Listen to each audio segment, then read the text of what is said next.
Hello and welcome back to another video on the Wrestling Debate and to another edition of NXT out of 10. Not just any old edition, a special edition because we've got kind of a mini pay-per-view on tonight, NXT Spring Breakin out of 10. And yeah, it looks a really interesting show, to be honest. Lots going on, NXT title on the line, big three-way matches. Let's get straight into it with Pretty Deadly kicking off NXT and hyping the card for tonight before jumping in a pool.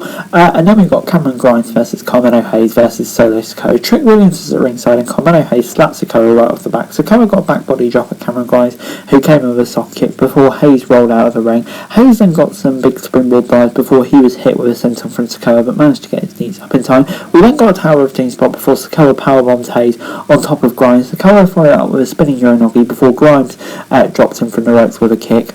Grimes got two big Hurricane Rams before missing a cave-in on Hayes, which was countered. Sikoa then went for a splash, but Grimes broke up the pin. Sikoa and Hayes were then in the middle of the grapple when Grimes came in with a cave-in on both of them and picked up the W. Yeah, this gets a 7 out of 10 from me. Really good match to kick off the show. And for me, the right result, Grimes winning. But he did a really good match, protected the other superstars as well, I think, just because the match was really good and made them look good as well. So yeah, it's 7 out of 10 from me. Good stuff.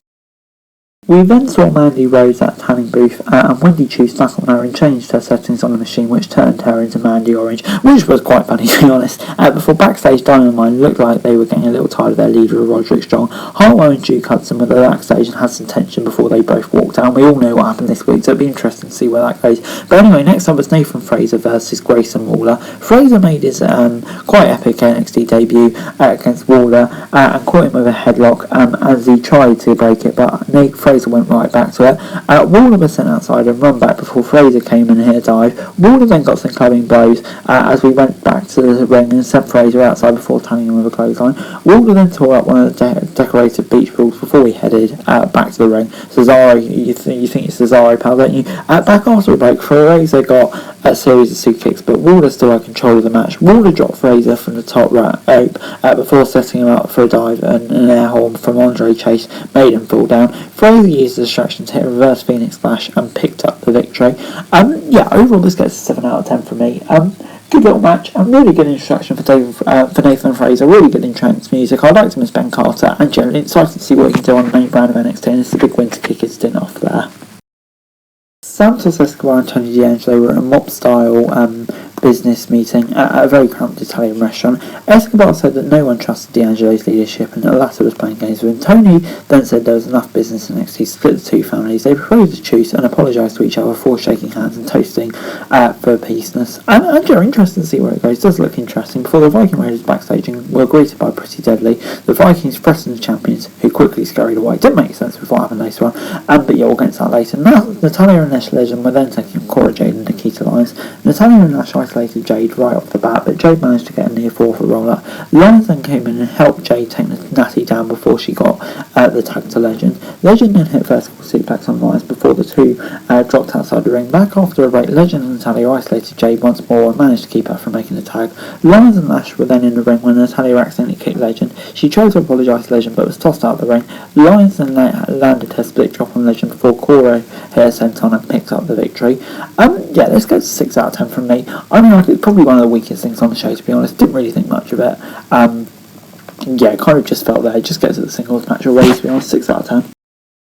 Tossing attraction were then at the beach when Wendy Chu and Roxanne Perez showed up, stole their stuff and ran away. Okay, then we got Viking Raiders versus the Creed brothers. Vikings had the early advantage and drove the Creeds into either corner before splashing on them. They hit Julius with the combined power slam before Creed was tagged in. Julius then came back and dropped on Eric. Eric then managed to get his knees up for the next slam before Ivar hit a big splash on the outside. Back after a break, Ivar dropped Eric on the top of the Brutus with a powerbomb before getting a splash for a near fall. Ivar then went again to the top rope, but Julius followed him up with a suplex. Ivar attacked Eric, who came in for a combined finish on Julius, but Brutus broke up the pin.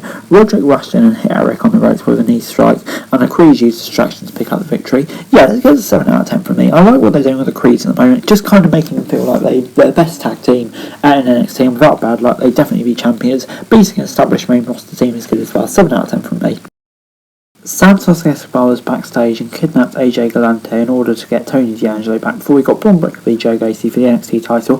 Gacy began tossing around the ring as the match began, and Bronbreaker sent him outside the ring, getting some big kicks off the apron. Gacy came back with some strikes and dropped Breaker from the apron before dragging him back to the ring. Back after a break, Gacy dropped Breaker from the ropes before getting near for a slam. Gacy got an inverted neck breaker before sending Breaker outside, trying for a dive, but was met for a strike by the champion. Breaker then hit a runner and a big stand before Gacy got a massive powerbomb for a near fall. Gacy tried his finisher, but Breaker countered and hit a spear off the ropes to pick up the victory. Breaker was celebrated when he picked up the win, but was attacked by two men with masks. The show went off the air, and I think I've got a bad feeling this is a continuation of the feud. So yeah, the match was okay.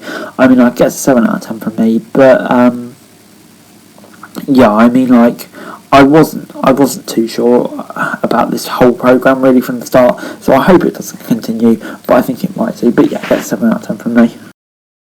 Overall, NXT this week gets 7 out of 10 from me. Yeah, for an NXT special event, I thought it was a really good show, to be honest. Lots going on in it.